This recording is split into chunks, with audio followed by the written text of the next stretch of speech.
What if the ultimate display of power and love wasn't this big, conquering show, but something quieter, like profound self-sacrifice?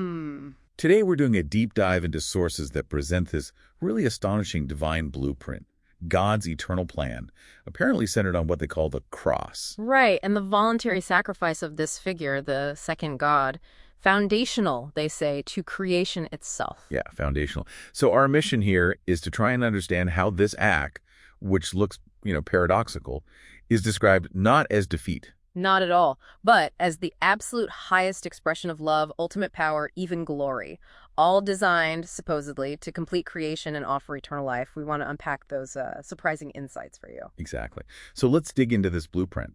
The sources, they really emphasize that God's plan for creation was always heading towards the cross to be completed. Yeah, it wasn't like a reaction or plan B when things went wrong. It was foundational, an unchangeable design. And detailed, apparently, in scriptures way before it actually happened. That suggests a real, unshakable commitment to this specific path. It's fascinating how deliberate it sounds. The sources stress that this whole process, completing creation, it's all intricately recorded, and God is said to bring it about exactly as written. Even this divine figure becoming a creature bearing the cross. Yeah.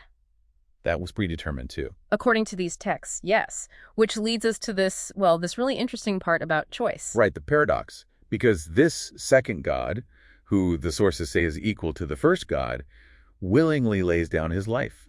Or rather, his psyche, his soul, his essence. Yeah, the original word is key there. Yeah. And he takes it up again. It's emphasized that no one takes his life from him. It's purely self-sacrifice. He could have, summoned angels? More than 12 legions of angels, yeah. But he specifically chose not to, precisely to fulfill this eternal design. So this self-emptying, this kenosis, that's crucial. Absolutely crucial. It's not about weakness. It's presented as the ultimate sovereign choice. Because he chose to become a creature, to set aside that divine status, the first God could then grant him the authority, the right, to decide on the crucifixion. Power shown through humility. That's quite a concept. It is. So, okay, how does this act of ultimate vulnerability then become an act of authority? Well, through the cross itself, the sources claim, this second God inherits ownership, governance, and the authority to judge everything. All space-time, past, present, future. Specifically because he became human? Exactly. By becoming human, what looks like death, like defeat, was actually the mechanism for judging sin. And the resurrection. The resurrection then powerfully validates the truth of the commandments. They become the proven standard for judgment. So it allows him to judge with perfect understanding because both the judge and the standard are undeniably confirmed. Precisely. Judgment without misunderstanding. And this whole thing is framed as the grandest revelation of love. Yes. God's highest glory revealed in space-time. And the most profound love possible. That's what the sources suggest. Through seeing this, creatures are inspired to love God and love their neighbors. Fulfilling the core commandments. Right. And the texts go further, saying this act completes free will for creatures, it eradicates sin from space-time, and it offers eternal life. Wow. So it's God's love that makes hearts kneel, not just power forcing bodies to kneel. Exactly. His love makes existing creatures live eternally. And this divine figure becoming a creature, it's like that analogy of the grain of wheat. Oh yeah, dying to produce much fruit. That's the one, a profound generative sacrifice, giving life through death.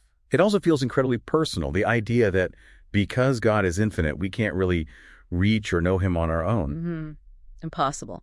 So the second God becomes a creature to reveal God to us, to allow creatures to see, touch, worship God directly. It's God personally coming close, because we can't make the journey ourselves. Yeah, and this connection, this direct line, is presented as the only way, really, for creatures to understand, keep the commandments, and find that eternal life. It certainly paints a picture. And it stands in pretty stark contrast, doesn't it, to the depiction of Satan. Oh, absolutely. A total opposite. Where God gives himself away in love, Satan's purpose is described as stealing, killing, destroying, all for selfish desire. Grasping versus giving. Okay, so wrapping this up, what does this deep dive mean for you, the listener?